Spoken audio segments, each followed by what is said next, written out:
আসসালামু আলাইকুম। সালমা স্বপ্ন পেজ থেকে সবাইকে অনেক স্বাগতম। আমি আপনাদের সালমা আপু। ভালো আছি। একটা জিনিস শেয়ার করার জন্য আসলাম। এই যে দেখেন, খেজুর বেনি করেছি। পাঁচতলার এক আন্টির কাছে মাথায় তেল দিয়ে খেজুর বেনি করে নিয়েছি। খেজুর বেনিটা কেমন ভালো লাগতেছে না? আমার কাছে খুব সুন্দর লাগতেছে। আন্টি অনেক সুন্দর করে খেজুর বেনি করতে পারে, আমি তো জানিই না।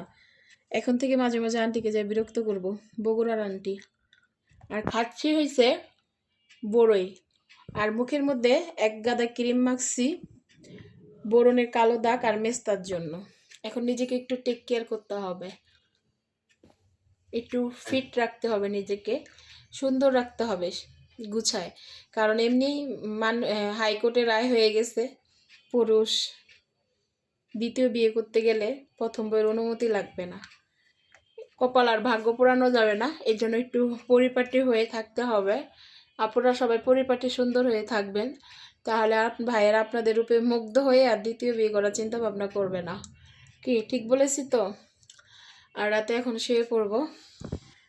পাঁচতলার আন্টি, বগুড়ার আন্টি খুব সুন্দর করে মাথায় তেল দিয়ে দিল, মনে হয় নিজে মা বা শাশুড়ি মাথায় তেল দিয়ে দিছে।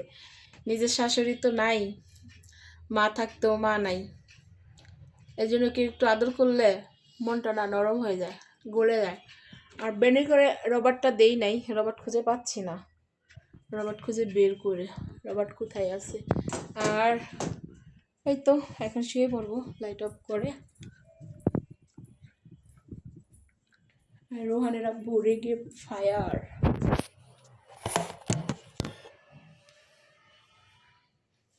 বেনিটা এত সুন্দর করে করছে, রবার দিয়ে না বেঁধে রাখলে বেনিটা খুলে যাবে। মাথার চুলগুলা মাশাল্লাহ লম্বা লম্বা কেটে ফেলছি, চুলগুলো উঠে যাচ্ছে। এরকম যদি দুইটা বেনি হইতো, এই পাশে একটা, ভালো লাগতো।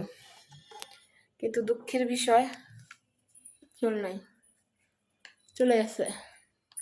খুব সুন্দর চুল ছিল মাথায়। ভালো থাকবেন সবাই।